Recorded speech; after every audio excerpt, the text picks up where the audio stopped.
whether you already own a display or you're just starting to shop for one, content matters.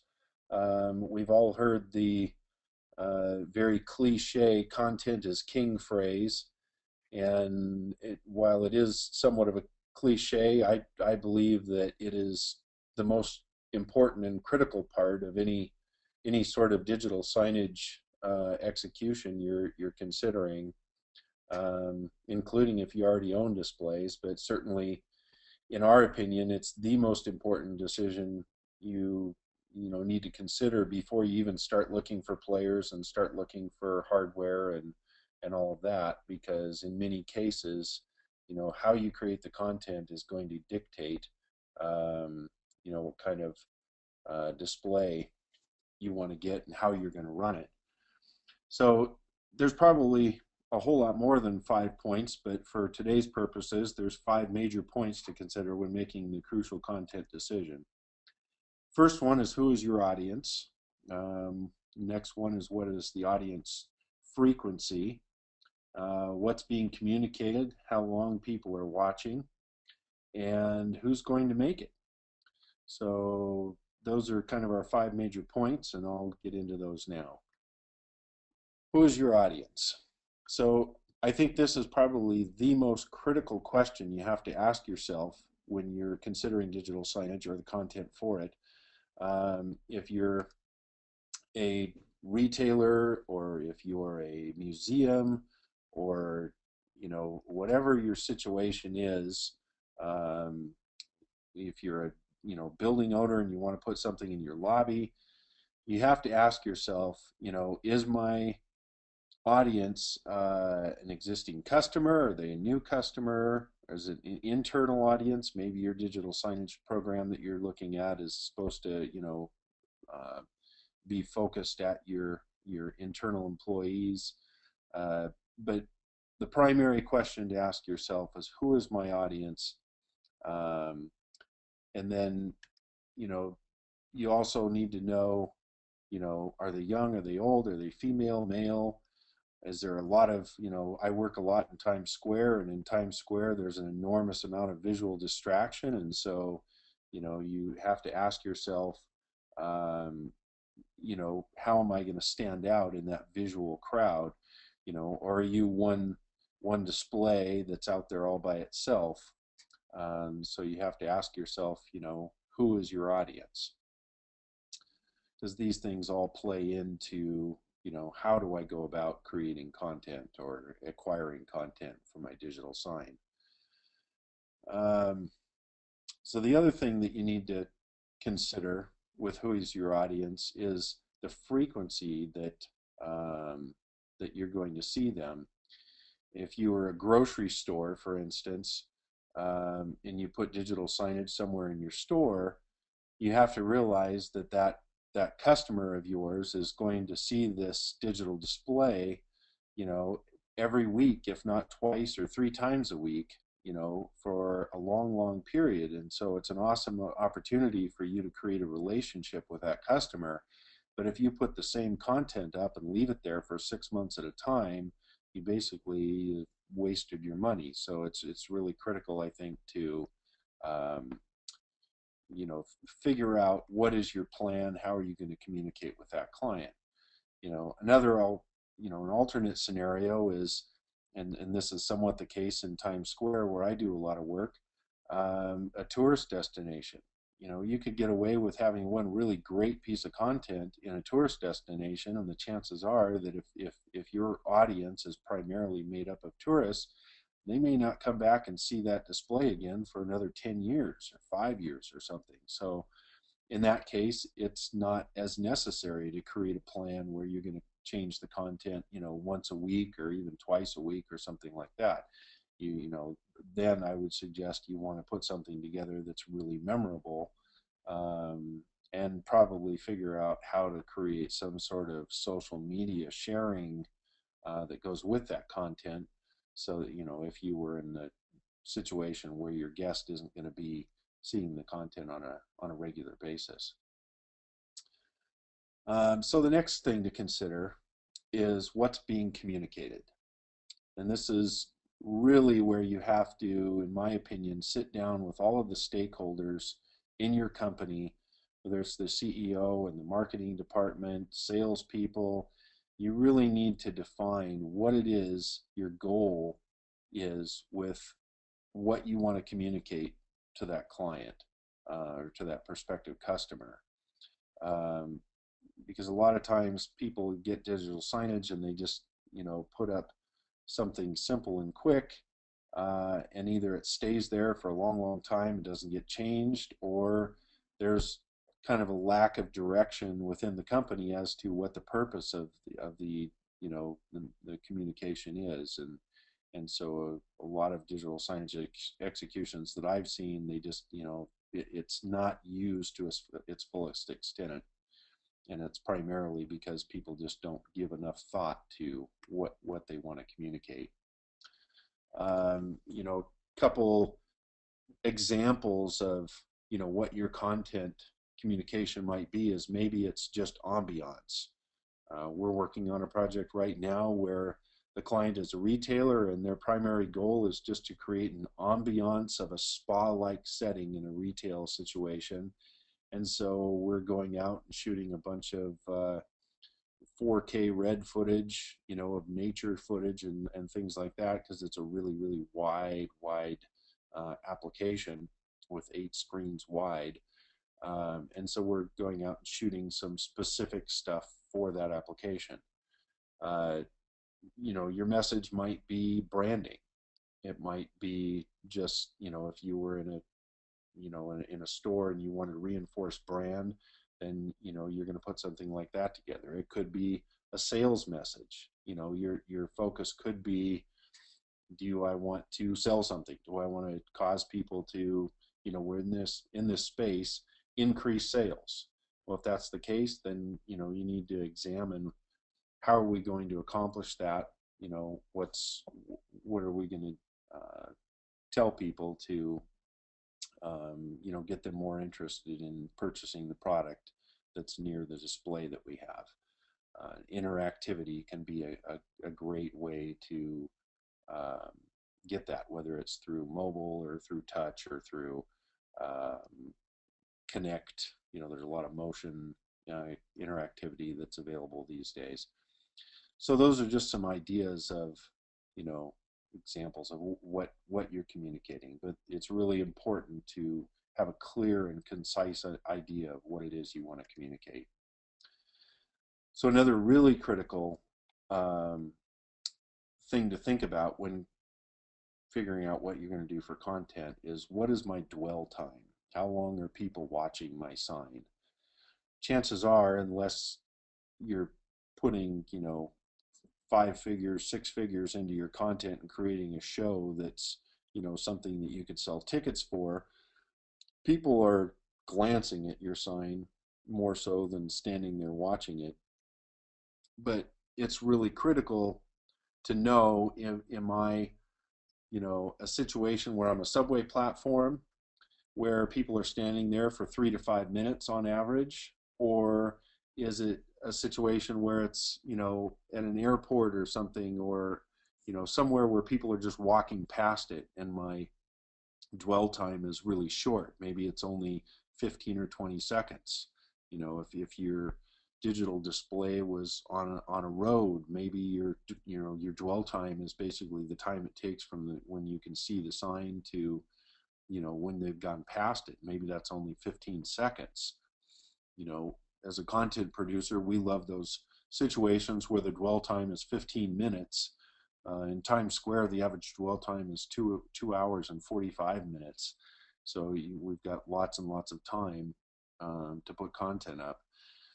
But it's really critical to know, what that dwell time is going to be, because you wouldn't want to spend a whole bunch of money creating content when your dwell time is only 20 seconds or something. Or you wouldn't want to run a loop of content that was 20 minutes long when your dwell time is really short.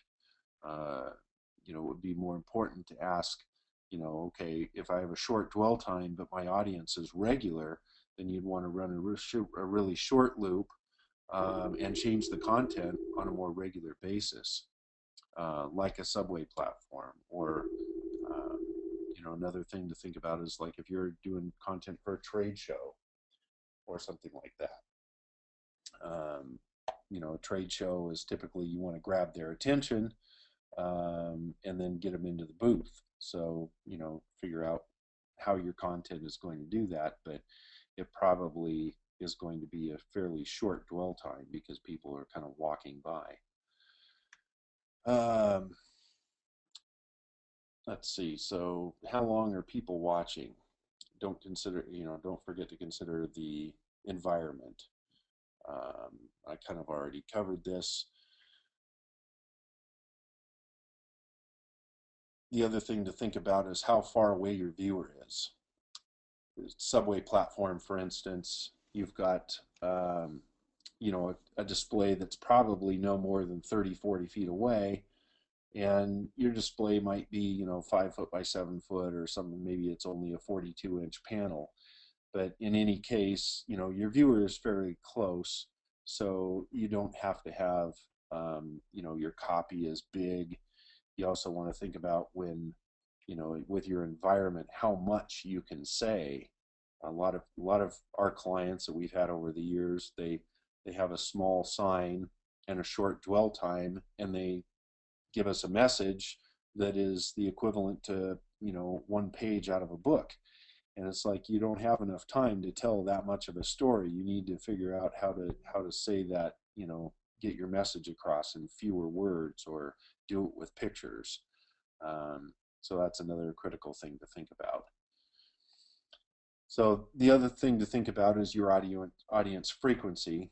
Covered this a little bit earlier, but if your audience frequency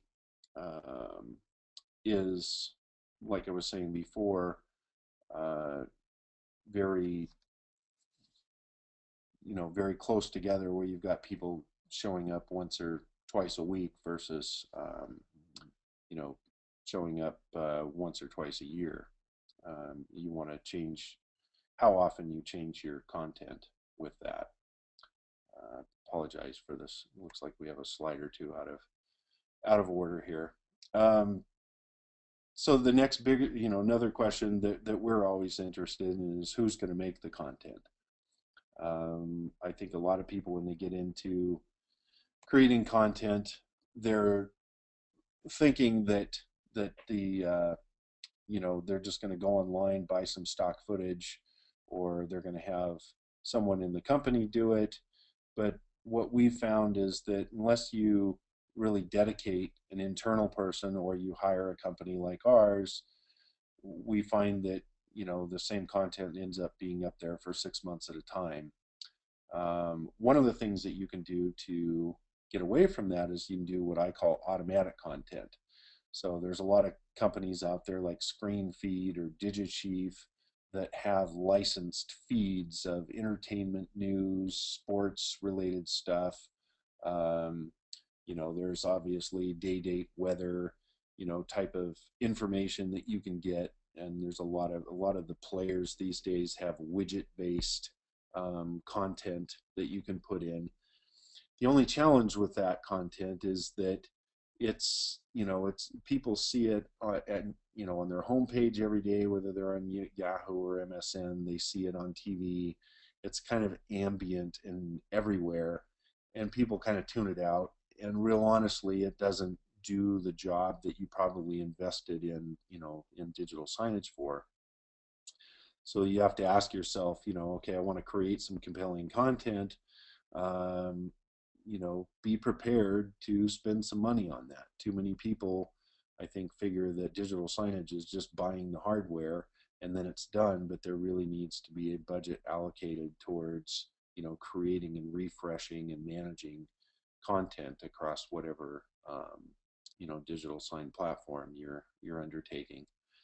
The other kind of content is, the kind that I'm talking about, where you create it specifically for your application, for your audience, and it's rendered content. And it can be done, anywhere from, a high-end ad agency for tens of thousands of dollars, or it could be done with a small agency like ours, you know, or you can go to Craigslist or some of the other places where you can find After Effects and motion graphic artists, you know, that can do that stuff. So those are kind of the options of who's going to create it. Just some basic tips for, you know, the actual content itself would be to create, you know, bright, high contrast colors, have the best impact. Once again, this is kind of a function of your viewing audience and how far away they are from the screen and how big the screen is. And one of the slides before showed that, you know, the rule of thumb for copy is 1 inch for every 40 feet of viewing distance. That's for somebody with 20/20 vision. So you kind of have to figure out, you know, once again with dwell time, you know, how much you can say, and you want to make sure that your copy is big enough. Usually you want to stick with sans serif fonts that don't, you know, have a whole bunch of stuff that makes it difficult to read. And the other thing to think about is interaction. These days it seems to be kind of a buzzword in digital signage, but nobody's really quite sure what that means. The only thing that we've found that is very critical, and then that is to tie in social media to whatever digital signage experience you have, because it leverages that communication at whatever that location is. So that if you can create content that will get people to share, whether it's, you know, a vanity related thing where you know, letting them put their picture up on the screen, or if there's some sort of coupon that they can get using a QR code, or, you know, there's a whole bunch of different interactive things that can either be physically interactive through motion-based interaction like a Kinect, or it can be with a phone where you tie the phone in with content on the screen. You know, there's a whole bunch of different ideas on what can be done with interactivity. But I think the key with any of those, and this helps you track, you know, your results as well, and that is to tie in social media sharing to your content in one form or another. A little bit about Pixelfire. We're a 15-year-old company that's been creating content for LED, LCD, all kinds of different displays for many, many years in many situations, Times Square, trade shows, digital signage in retail settings and things like that. I think the thing that makes Pixelfire a little bit unique in the world of motion graphic agencies is that our background is in the sign business. We came from the digital sign business before the LED was invented, and had a lot of experience with electronic signs when that meant light bulbs and monochromatic displays. And so we kind of come at it from a different approach than the average video company, yet we still have all those same services and features that, you know, a traditional post house would have.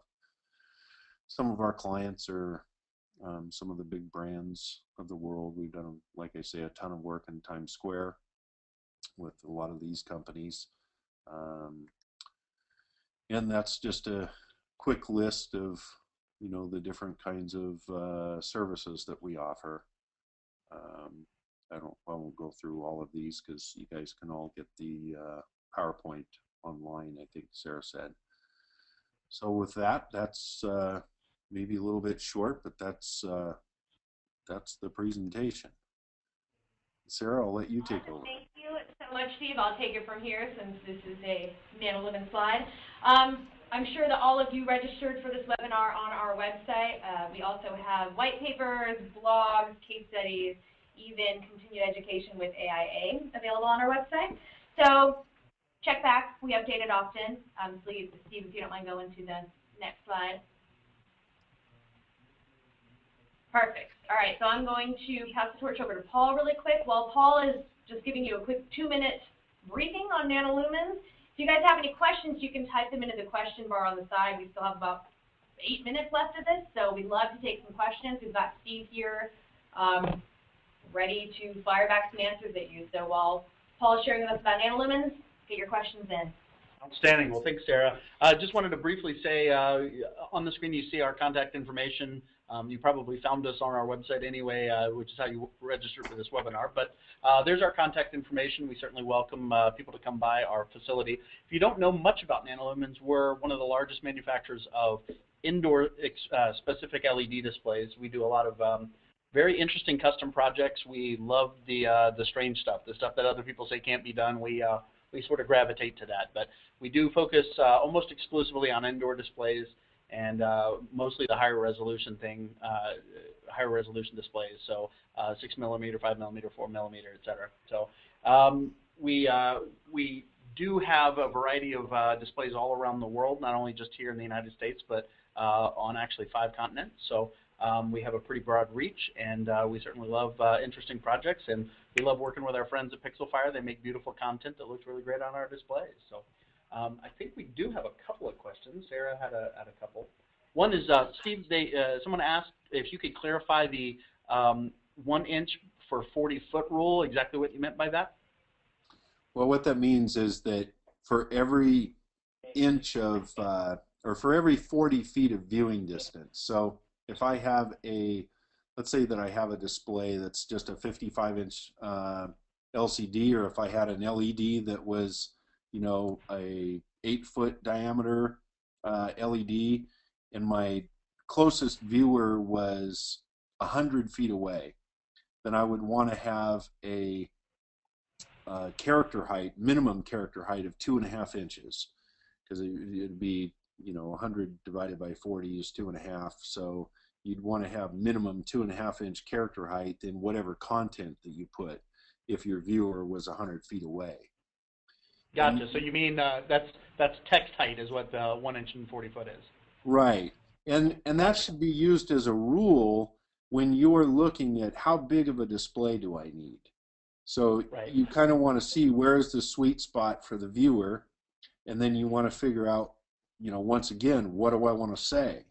You know, if I want to put up, you know, flight information, or if I wanted to put up, you know, a lot of text, and my viewer was 100 or 200 feet away, that tells me that the content that I need to put up there is minimum 2.5 inch. So then, you know, I can use that to kind of extrapolate, well, how big of a display do I need? You know, gotcha. I think a lot of times this might be a way where people decide, you know, hey, what I really need is an LED because I want seamless, you know, seamless display, and I want it to be bigger than just, you know, whatever LCD can offer. Great. The next question was on content for a short dwell time, for just short time in front of it. If I'm reading the question right, they're saying how many different pieces do you think that, like if you're going to string together, if I'm reading this right, they're asking how many different pieces of content should you do for a fairly short dwell time in front of it? Should it just be the same thing repeating over, or multiple pieces? Well, that question, you know, you have to ask yourself, what's my audience, before you can answer that appropriately. You need to know, is it an audience that is just going by this display, you know, once a month, or is it once a day? Because if it's once a day, then, you know, you have an opportunity to communicate them, you know, different message every single day. Usually with short dwell time situations, my recommendation is to go with shorter spots. You know, you're not, if you have a really short dwell time, you don't want to be running a loop of 30-second spots. You want your spots to be 10 seconds, you know, and you want them to communicate a very short and brief, to the point message. You know, if it's an out-of-home situation, the cardinal rule of thumb before there was electronics with billboards was 6 to 8 words. You know, so if you had a billboard on a 30-mile-an-hour street or on a freeway or something, you know, the cardinal rule is 6 to 8 words is the max that you want to try and put up in any message like that. So I would say that that also applies for digital signage in a short dwell time situation. Hopefully that answers the question. Cool. I think so. Does anyone else have any other questions? Those were those are the only two we had pop up immediately.